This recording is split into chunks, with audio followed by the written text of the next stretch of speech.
You probably can't see them, but there's at least 50 wild turkeys in there. And they were just in my yard. They're moving in there.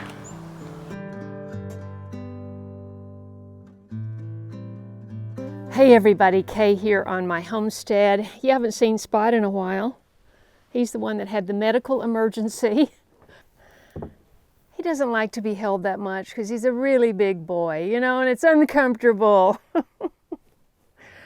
I mean, he eats 1 cup of food a day. I can't explain why he's such a big boy. Anyway, the sun came out. It was 14 degrees this morning.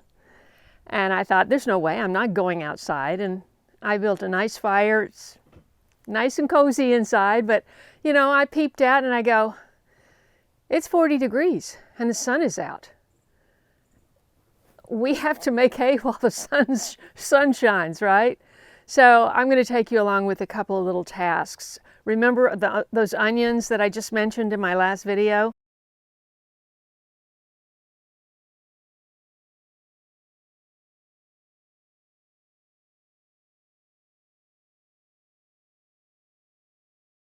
Well, they need to be planted.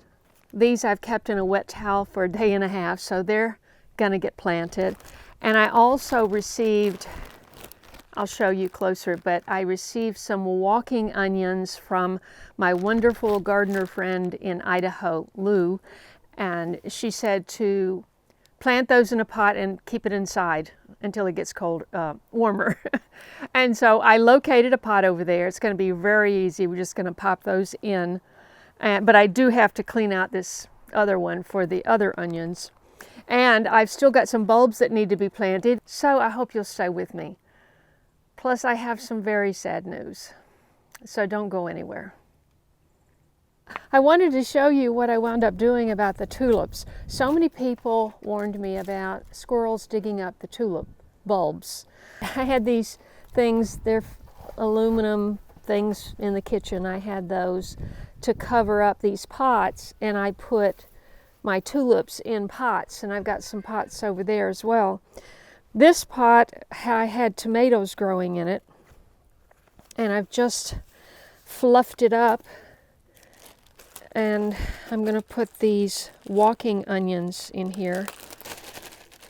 I brought walking onions back from Idaho, and they didn't, you know, I was doing, it's so hard to work with gloves, honestly.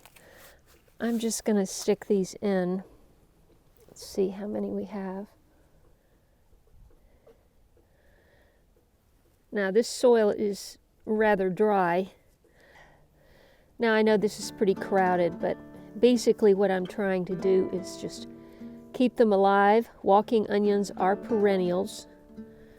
Yeah, that'll do, right? And you're not going to bury them too deep. You just want to bury them about here. Get all those nice roots down there.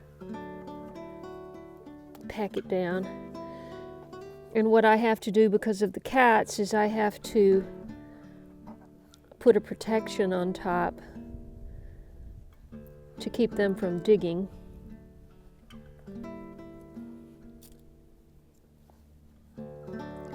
But this couldn't be easier, so if you know anybody that has walking onions, it's a perennial and you'll always have onions. And you can cut them and eat them when they're green onions, or wait till these, you know, the little bulbs grow on the top. And you can plant those as well. This particular pot doesn't drain that well, so I don't have to water it too much. It hangs on to water, in other words.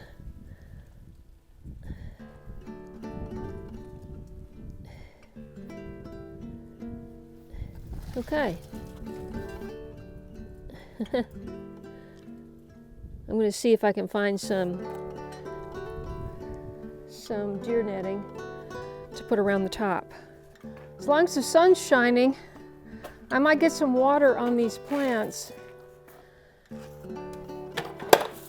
This one has to come out because it doesn't have a tray underneath it and it will just leak into the garage. And I pulled all the chickweed, which was growing in here, and it just seems to me that all of this needs to be cut. So this should give it a little boost. When you cut it back, it's really not that much. It's just one little thing, very little thing. And this bigger thing, which could be divided.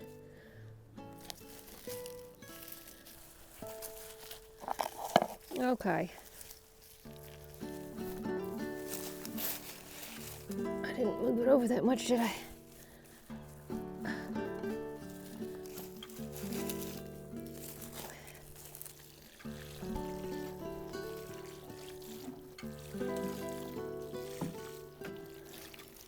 Okay. Let's hit some of these other potted plants.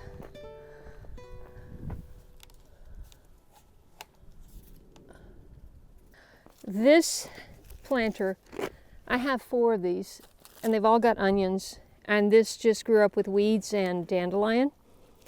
This is the, oh man, this is so frozen, this is not even coming out. So what I thought I would do is just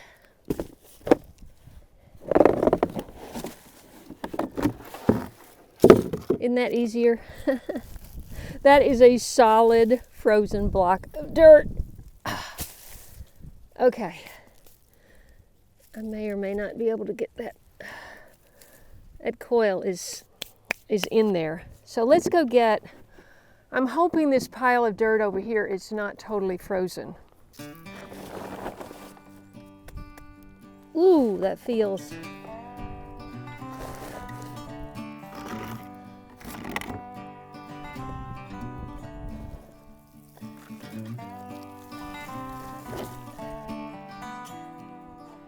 That's interesting.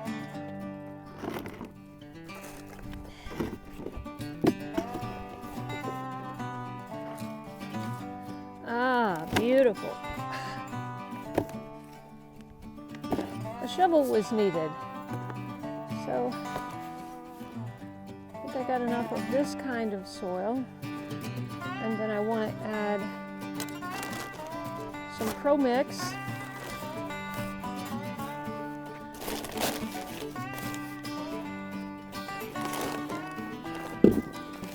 That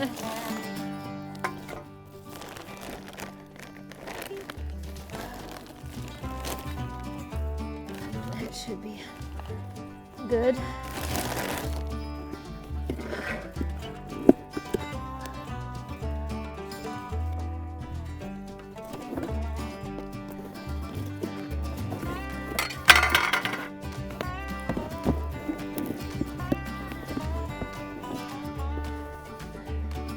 I love getting my hands in the soil, but I want to be able to finish this job without my hands being frozen.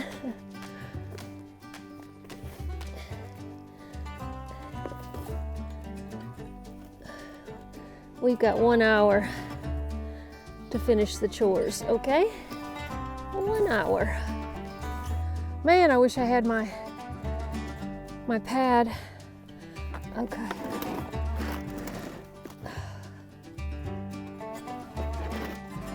Gotta go easy on that knee. I got a lot here. Let's see. These can always be eaten as green onions, you know. Planting is so much faster than preparing the soil. Just think about all the work it goes into preparing the soil. Fertilizing, manure, tilling, whatever method you're using. I got a little bone meal and azomite and blood meal here. Onions like a lot of nutrition, a lot of nutrients. Like I said, I wish I had some. I have leaves, just regular leaves, and I can use that. Okay. I'd much rather have crushed leaves. so much easier to work with, but I never got my leaves crushed, so all of these onions I'm just leaving outside, and they'll start growing after the last frost. These are going inside, so I don't have to have that.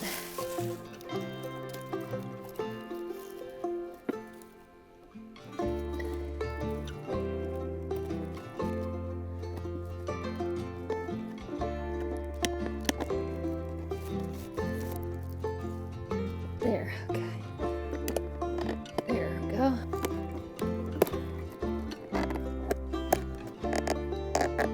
Okay, task number 2 is done. I gotta clean up.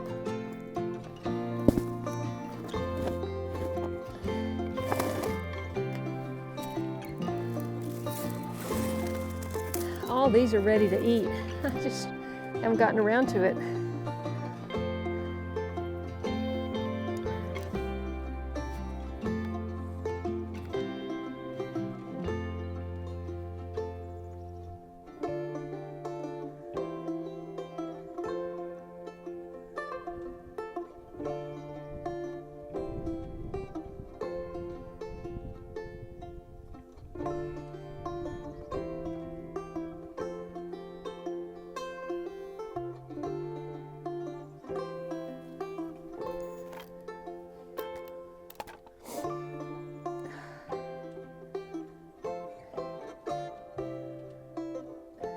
Well, we're back on the back deck, and I've got to scramble now because it's going to get cold pretty quick.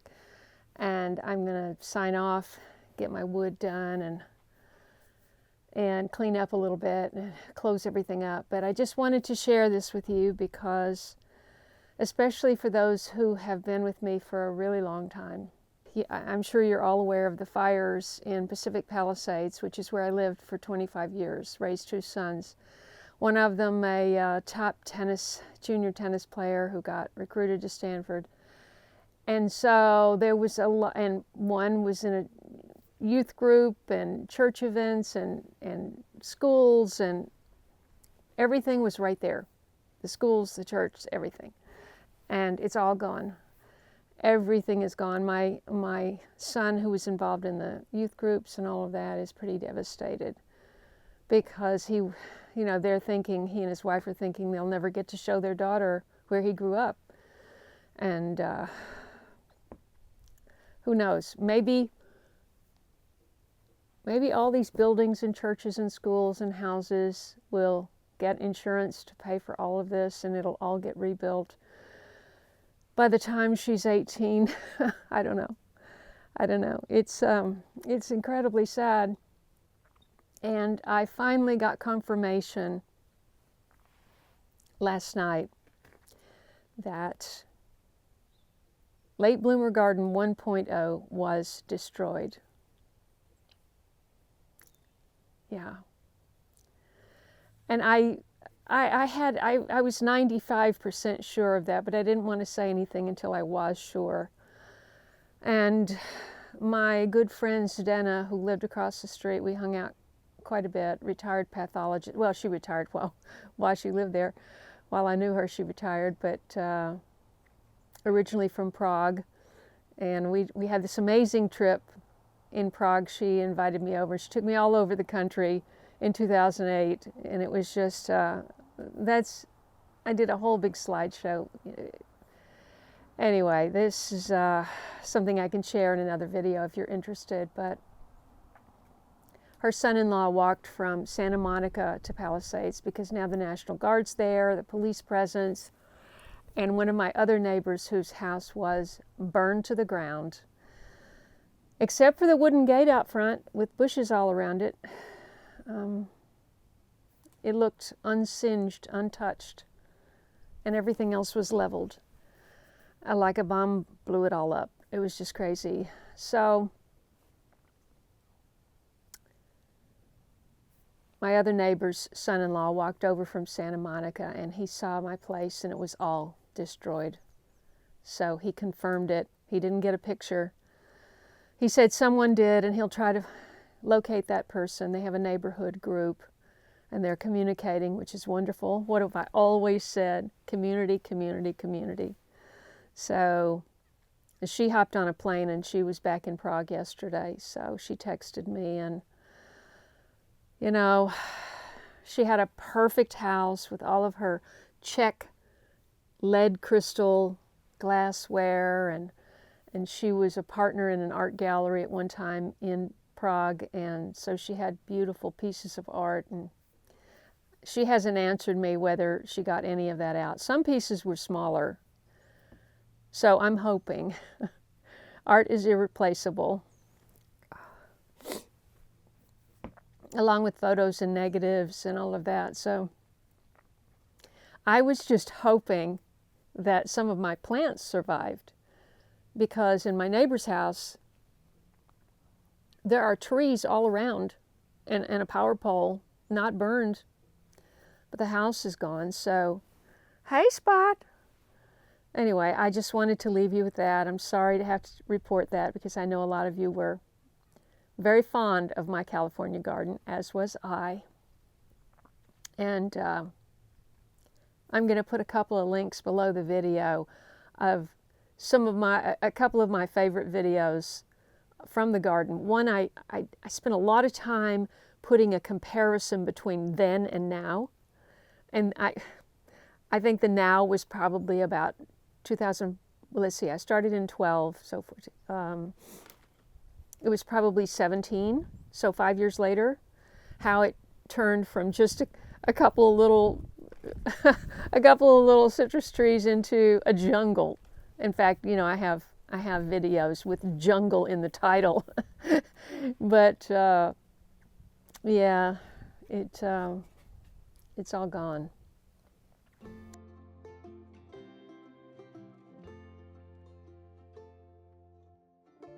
Thank you so much for being here and sharing this time with me. God bless you, and I'll see you in the next video. Subscribe if you haven't. You never know what you're going to see at Late Bloomer Garden 2.0 in Tennessee. God bless you. See you next time.